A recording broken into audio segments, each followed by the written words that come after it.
Swastiastu. Perkenalkan, nama saya Bujangga Ayuningat Pratyaswari dari Prodi PGSD dari kelas H. Di sini saya akan menjelaskan tentang media pembelajaran yang saya buat, yaitu pohon apel. Jadi di setiap apel ini ada materi dari setiap pertemuan, yaitu ada 13 pertemuan. Ya, pertemuan pertama, konsep dasar perkembangan dan pertumbuhan manusia serta implementasinya dalam pendidikan.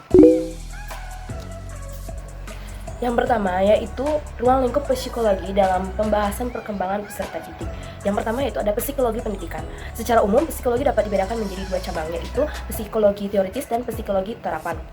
Psikologi teoritis juga dapat dibedakan menjadi dua, yaitu psikologi umum dan psikologi khusus. Dari pengertian psikologi di atas, maka dapat disimpulkan bahwa psikologi perkembangan adalah suatu ilmu pengetahuan yang mempelajari tingkah laku individu manusia.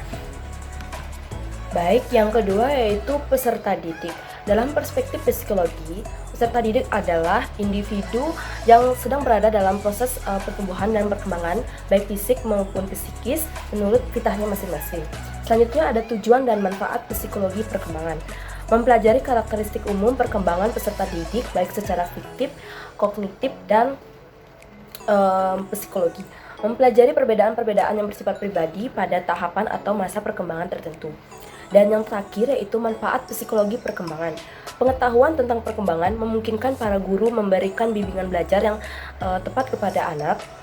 Studi perkembangan juga dapat membantu kita memahami diri sendiri. Selanjutnya yaitu ada pengertian dari pertumbuhan dan perkembangan. Pertumbuhan adalah suatu proses bertambahnya jumlah sel tubuh dari suatu organisme. Pertumbuhan lebih bersifat kuantitatif, sedangkan perkembangan adalah bertambahnya kemampuan fungsi tubuh yang lebih kompleks. Perkembangan merujuk perubahan yang kualitatif. Selanjutnya pada pertemuan yang kedua, kita buka. Pertemuan kedua yaitu dengan judul materi Hakikat Perkembangan Peserta Didik. Jadi saya akan menjelaskan tentang hakikat perkembangan terlebih dahulu. Hakikat perkembangan.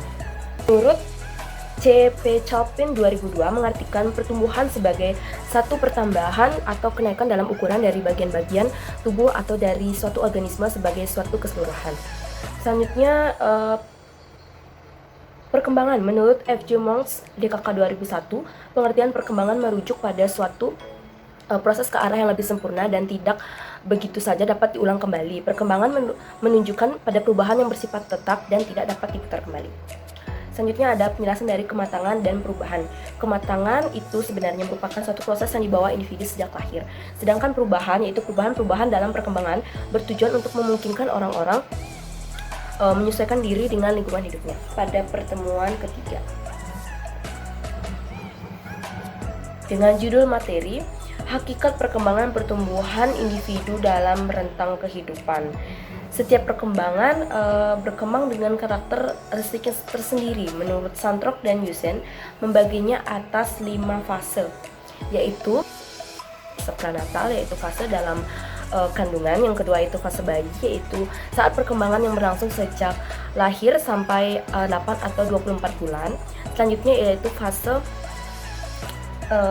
kanak-kanak awal, yaitu dimulai dari bayi sampai umur 5 sampai 6 tahun. Selanjutnya ada fase kanak-kanak tengah dan akhir, yaitu dimulai dari umur 6 sampai 11 tahun, dan yang terakhir yaitu fase remaja, kira-kira umur 10 sampai 12 tahun, dan berakhir kira-kira dari umur 18 tahun sampai 22 tahun.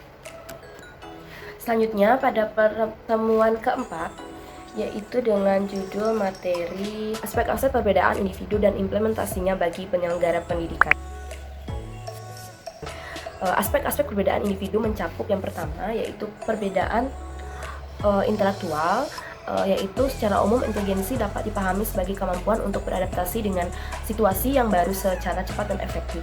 Ini adalah bakat dan minat. Bakat dan minat itu berasal dari diri setiap individu masing-masing dan memiliki bakat dan minat yang berbeda, sehingga mampu dioptimalkan sebagai kemampuan yang dapat dikembangkan. Ada penjelasan dari fisik motorik, sosial motorik, dan moral.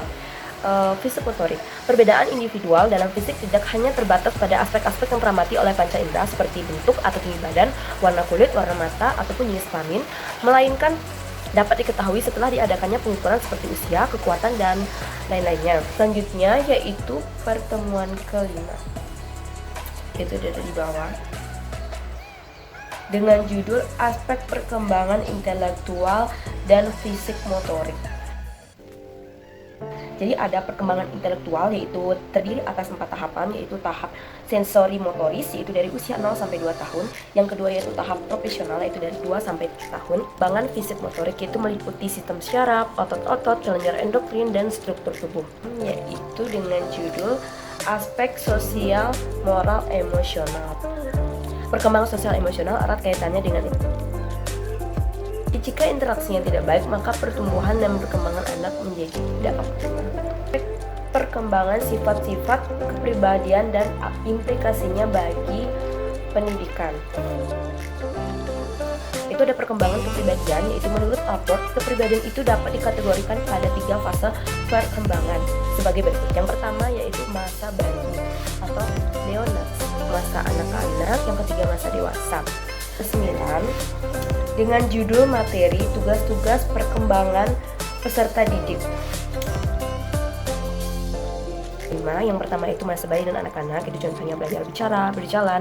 Yang kedua itu masa anak sekolah, itu masa mulai sekolah belajar bergaul. Yang ketiga masa remaja, itu mulai menerima peranan sosial. Yang keempat itu masa dewasa awal, yaitu mulai bekerja, mulai mencari pasangan hidup. Yang terakhir yaitu masa usia madya atau masa dewasa madya. Faktor yang mempengaruhi tugas perkembangan peserta didik. Motivasi sangat diperlukan bagi individu agar timbulnya semangat dari dalam diri untuk menyelesaikan tugas perkembangannya.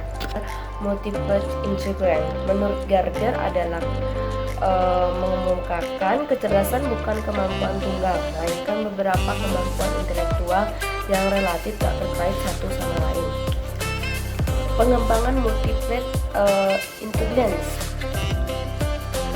mengenali potensi diri orang lain, itu ada 3 cara eksplorasi, yaitu semua bukti, dan yang ketiga yaitu cara deteksi. Reward dan punishment.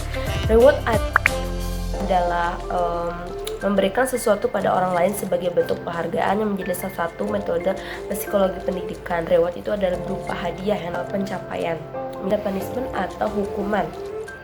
Punishment diberikan kepada peserta didik, sebaiknya punishment yang tidak terlalu keras dan jika perlu mendidik siswa tersebut. Misalnya pembelajaran saya buat, semoga apa yang saya jelaskan dan saya presentasikan dapat dimengerti, dan mohon maaf jika ada kekurangan dan kesalahan yang saya perbuat dalam presentasi kali ini.